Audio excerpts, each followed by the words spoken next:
رسول اللہ صلی اللہ علیہ وآلہ وسلم نے فرمایا، مجھے اللہ کی طرف سے حکم دیا گیا ہے کہ لوگوں سے جنگ کروں اس وقت تک کہ وہ اس بات کا اقرار کر لیں کہ اللہ کے سوا کوئی معبود نہیں ہے، اور یہ کہ محمد صلی اللہ علیہ وآلہ وسلم اللہ کے سچے رسول ہیں، اور نماز ادا کرنے لگیں اور زکوٰۃ دیں۔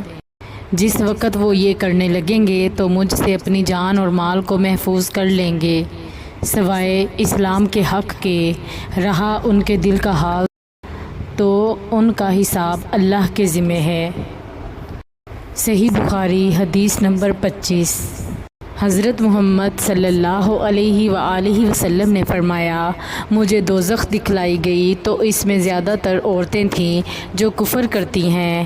کہا گیا، حضور صلی اللہ علیہ وآلہ وسلم، کیا وہ اللہ کے ساتھ کفر کرتی ہیں؟ آپ صلی اللہ علیہ وآلہ وسلم نے فرمایا کہ خاوند کی ناشکری کرتی ہیں اور احسان کی ناشکری کرتی ہیں۔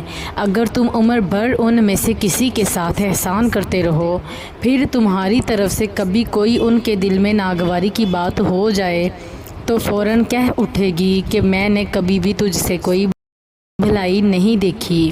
صحیح بخاری حدیث نمبر 29۔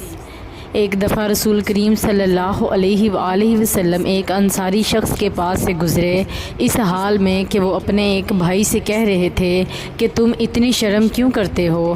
آپ صلی اللہ علیہ وآلہ وسلم نے اس انصاری سے فرمایا کہ اس کو اس کے حال پر رہنے دو، کیونکہ حیا بھی ایمان ہی کا حصہ ہے۔ صحیح بخاری حدیث نمبر 24۔